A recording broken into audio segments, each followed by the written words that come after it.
course, it's now time to get into some womanpreneur. It is a glorious Tuesday morning after all. And my womanpreneur, she's seated in the studios.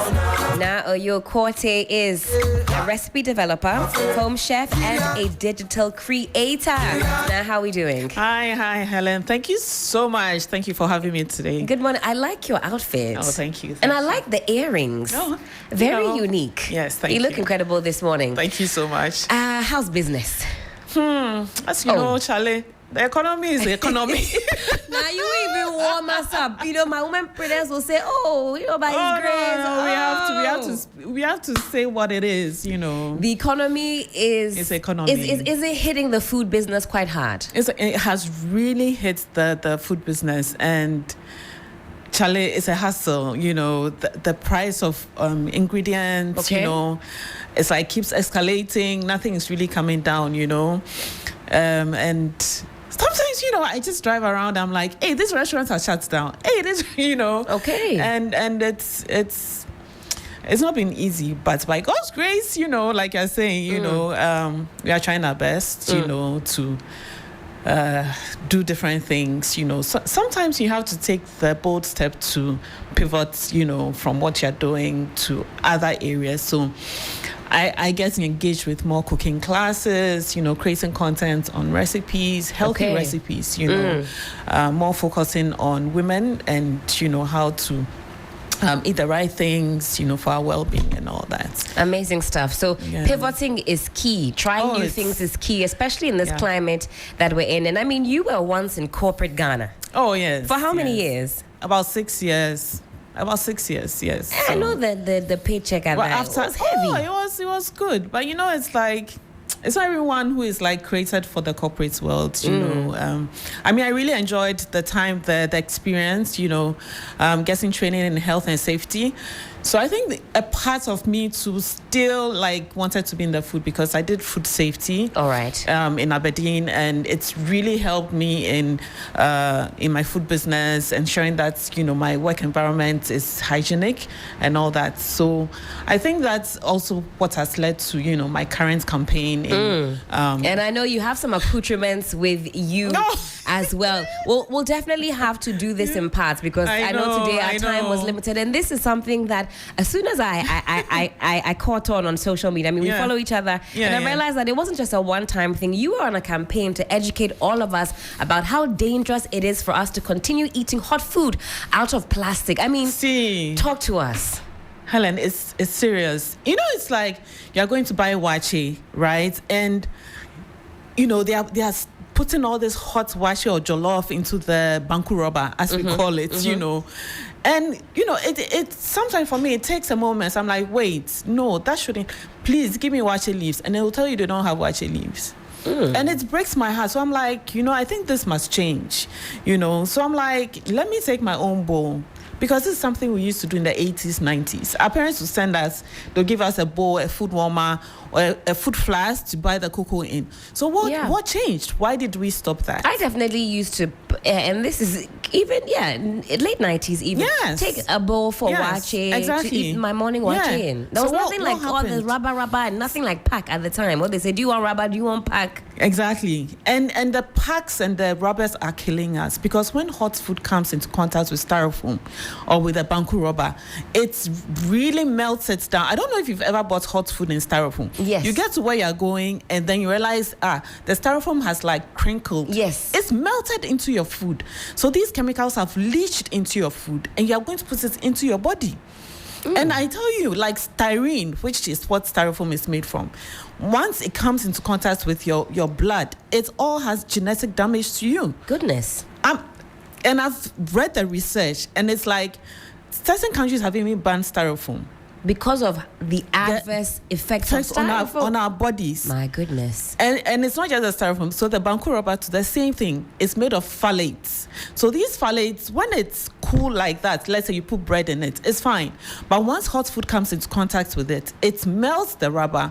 And this is going to go into your system. Phthalates are so dangerous. My goodness. What are the implications? See, like developments in children, it affects children's abilities, their cognitive abilities. Like when you're pregnant and you're buying food in the banku rubber and you're eating this food into your body whilst you're pregnant, you're transferring chemicals straight from you to the baby. And our last panel that was here, they were talking about dyslexia. Exactly. So I was listening and I was like, see, sometimes some of these things are because of what we are putting into our bodies. My goodness. And we need to start taking it seriously. Apart from the health aspects, then the environment. Look at the amount of plastics in our gutters, in our seas. And it's the sort of thing that doesn't disintegrate easily, doesn't break down. It takes about hundreds of years to decompose. My goodness. And see, you'll be living and you will die. This plastic is still there. You understand? And we really need to take that bold step to take our own bowls when you're going to buy food. If you don't have a bowl, definitely you will have... if you don't have a food warmer, you definitely have like a glass bowl at home. You definitely have some sort of container.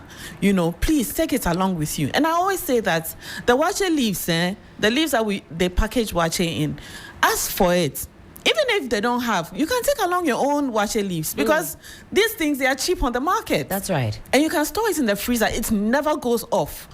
You can store the wache leaves as it is in the freezer. You take it out, you wash it, it's still fresh. God has given us these things for us to use. So why are we using artificial food packaging?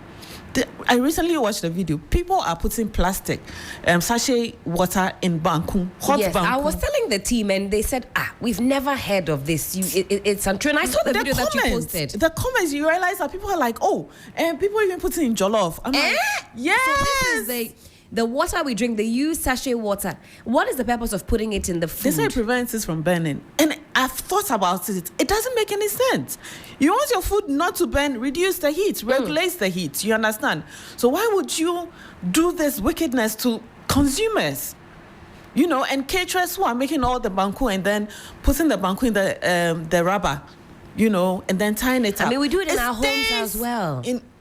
And it stays there for like weeks. Yes. So meanwhile, the chemicals in this rubber has leached into your banku. Then you go and take it and it's like you're saying in our homes. And we need to change that attitude, change our mindset, how we are packaging banku at home. Recently I went to a nice market and the banku was put in the wache leaves. And it's so easy. Like the way she even wrapped it, I was like, wait. So we can even do this, replicate this at home. And we need to, we seriously need to change our mindsets about rubber. Wow. Yes. This campaign or war against banku rubber, I'm with you on this campaign because thank you so much. I'm thinking about all the other things we are currently ingesting from the state of our water bodies, the mercury, the cyanide, and you add insult to injury when it comes to the food. Yes. So we need to, awareness now has been created around the dangers of mercury in water because of galamsey. Stop galamsey now, and you think about the environment, what we are doing to the environment, and now what we are doing to our bodies. I was saying that, look, it's a choice you make to accept rubber from the food vendor. Because you literally have a choice to say no. I don't want these chemicals. Exactly. I really choose to opt out of ingesting all these chemicals. Exactly. So it's a choice you have to make. You tell the food vendor that I do not want this. Here's my bowl. Put my food in my bowl. And the food vendor has every responsibility to give you what is right. They can't deny you because some people will say, no, don't put the food in the bowl. I've been told. How can the food vendor deny you? Why you are paying for your food. It's not even, they said that you might be cheating them. But you know how many scoops constitute, a 10 CD ladle or whatever. So you portion it. Exactly. And some of the food vendors, unfortunately, they'll say that the banku rubber is cheaper for them. But then you think about it, it's cheaper for who? If it's cheaper for your pockets, it's not cheaper for me because when I get sick, hospital bills. That's right. You'll be nowhere to be found when I have to go to the hospital. You understand? So these food vendors have to stop and change that mindset. Because there are some food vendors who even have the leaves, but if you don't ask for it, they'll never give it to you. And I feel like enough monitoring and inspection is not going around to implement some of these laws where, we are ensuring that food vendors are doing the right thing, in terms of food packaging. As for the styrofoam there, for me personally, like I don't remember last time I went to buy food and then I let them put it in the styrofoam. Never. Like, I'd rather walk away. Right. Take your own food. Do you understand? Right. Even just last week, I even forgot to take my bowl. I went to buy kinky. Then I was like, oh snap, I've left my bowl at home. So I asked her, does she have paper? And she did have paper. So I like put the kinky in the paper, because for me it's like way better than the rubber. Yeah. Exactly. So every action that we have to take, it has to be intentional. Absolutely. Intentional choices. We have to rethink how we are packaging our foods.